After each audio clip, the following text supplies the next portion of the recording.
Was everybody caught off guard by Pope Benedict's announcement that he's going to resign February 28th, the first pope in almost 600 years to resign. And reaction from Bishop Michael Bransfield, who is the bishop of the Wheeling-Charleston Diocese, and the bishop joins us on Metro News Talkline. Bishop Bransfield, good morning. Good morning. Thank you for. I'm well. Thank you for joining us. How surprised were you? Very surprised. I did not anticipate this at all, and I think everybody's surprised. What is your reaction to his decision? I think it's a very good decision. I admire him for it. I think that it takes courage to make that decision and to be the first one to make it, as you said, in 600 years. I think he's realistic about his own abilities at this point physically, and I think he's just decided that it's not fair to stay on as the Holy Father in these conditions. Pope, Bishop, it does represent a change, though, because, as we point out, 600 years. So do you think there will be anyone in the Church who will suggest, you know, it really is an appointment for life, as we saw in Pope John Paul? Well, I think there's always going to be somebody who's going to say that. I don't think there's anything in the Church that people don't, one group will agree, other group will disagree. I think most people will agree that the fact that the Pope is the bishop of the See of Rome. So by resigning from the See of Rome, he is no longer Pope.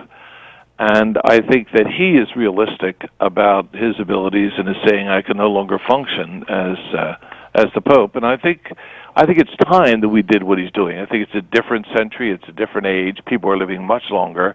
People are realistic about what they can do as they approach their 90th year. Bishop Michael Bransfield is with us of the Wheeling-Charleston Diocese on the Pope's surprise announcement. You know, Pope, I keep calling you Pope. I'm sorry, I'm elevating you there to quite a Bishop. Thank you.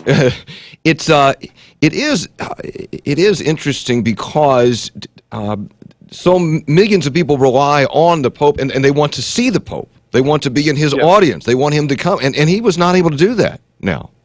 No, he's had to cut it back. He still does it, but he doesn't do it at the level he did earlier in his pontificate, or was done in John Paul II, where many, many people could get to see the Pope. Where now what happens is they've shortened the day so that after his lunch he needs to rest, and then he does a good bit of reading.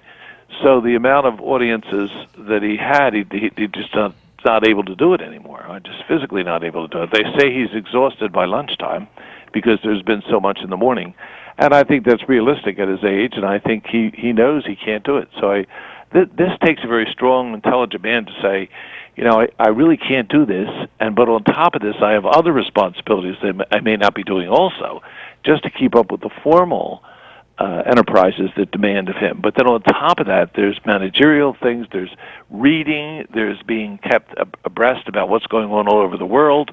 I mean, it's overpowering, I think. So I think he's saying, we're kidding yourselves. If I stay in this job, I will do less and less each year. That's not fair to the job. That's not fair to my vocation, not fair to the Lord. And I'm going to step aside and let a younger man come in and do this. Bishop, what do you think?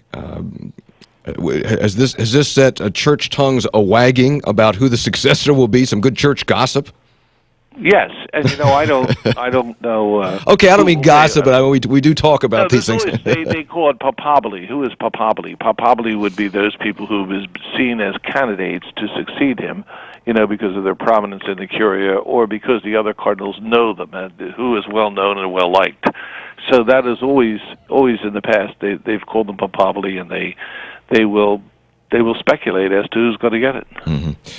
Were you ever able to meet the current Pope, and what were your thoughts about him?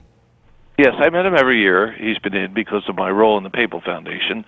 I'm president of the Papal Foundation, which is an American foundation of people with means who give the money to the poor through the Pope. So they enable the Pope to give money to the poor throughout the world.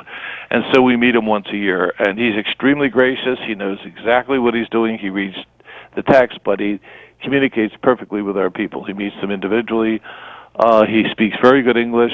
So he has a fantastic mind and can handle pretty much any situation. So you'll be sorry to see him go?